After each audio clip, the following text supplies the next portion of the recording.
It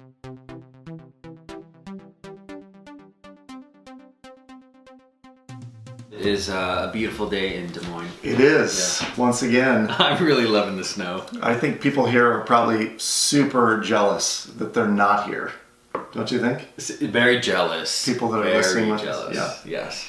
Well, today we have some fun stuff to go through, because what started each of us on the path of understanding money may have been a book that we have in common, right? Yep. And it's a book that you actually introduced to me.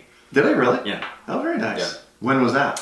It was at Succeed Faster. So It was when I was a sophomore in college, 2012, Yep. in Chicago. So for those who don't know, Succeed Faster was a conference I ran for several years with a friend of mine named Tim Augustine. We talked to college students who we considered sort of the cream of the crop and invited them all to this conference. We called it an Iron Sharpens Iron conference. And we would tell them all about, books like the book we're going to talk about today, which is Rich Dad, Poor Dad. Rich Dad, Poor Dad by Robert Kiyosaki. And this book, so the way that I got handed this book, oh, by the way, Is it signed? it looks like it. Congratulate. I think it is. Wow, look at that. A signed copy. I didn't even know it.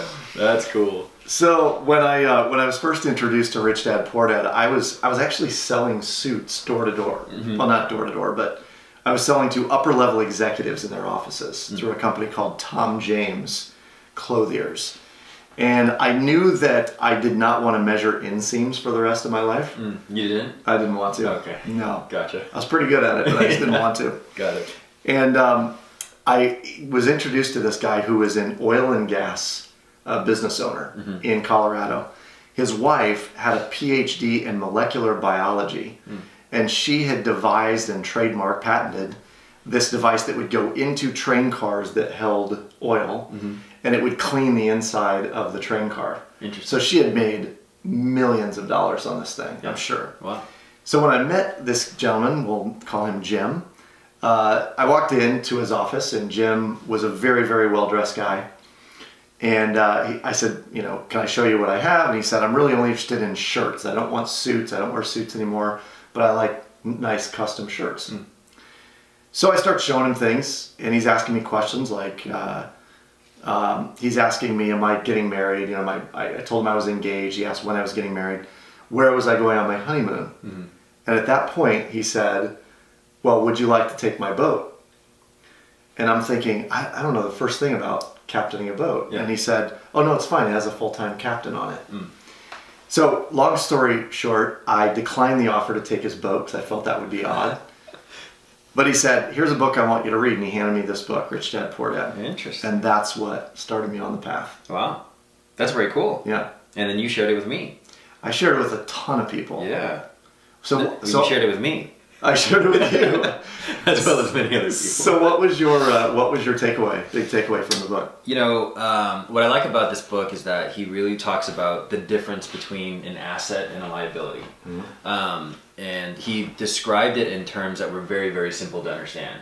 He said an asset is something that puts money in your pocket, and a liability is something that takes money out of your pocket. And I was like, oh, that's much easier, because as an accounting major, or at least studying, in my earlier college years as an accounting major, learning about assets and liabilities, very, very complicated.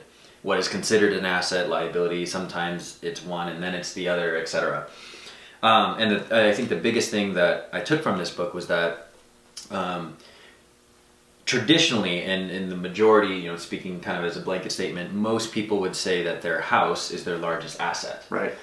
But oftentimes people need to take out mortgages to be able to have this house. So having a mortgage, money is coming out and leaving your pocket on a monthly basis.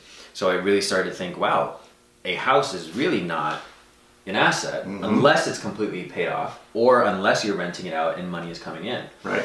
And to be honest, that's also what had me think about the whole concept of tiny homes and minimalism and all of that, because I was like, I didn't want to own a piece of real estate that was taking money away. Sure. And if it was taking the money away, I wanted to minimize it as much as possible. Yeah.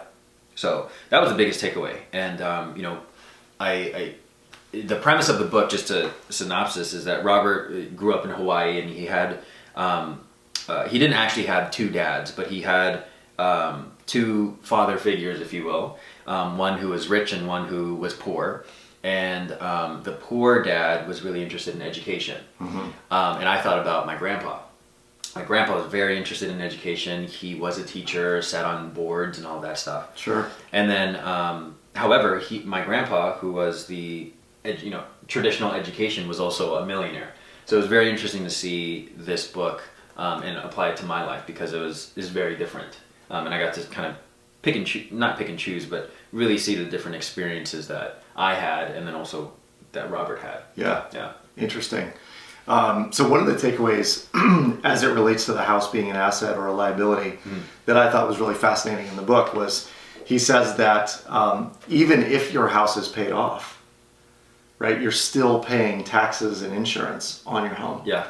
And I started doing the math on that. For me to live in the home that I live in now, if it is completely paid off, will still run somewhere around $700, $800, $900 a month, just in terms of insurance and taxes on the property itself. Gotcha.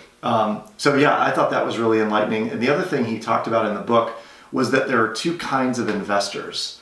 And I don't know if you remember this piece of the book, but he was talking about there are net worth investors, and net worth investors are people who are looking to expand their net worth.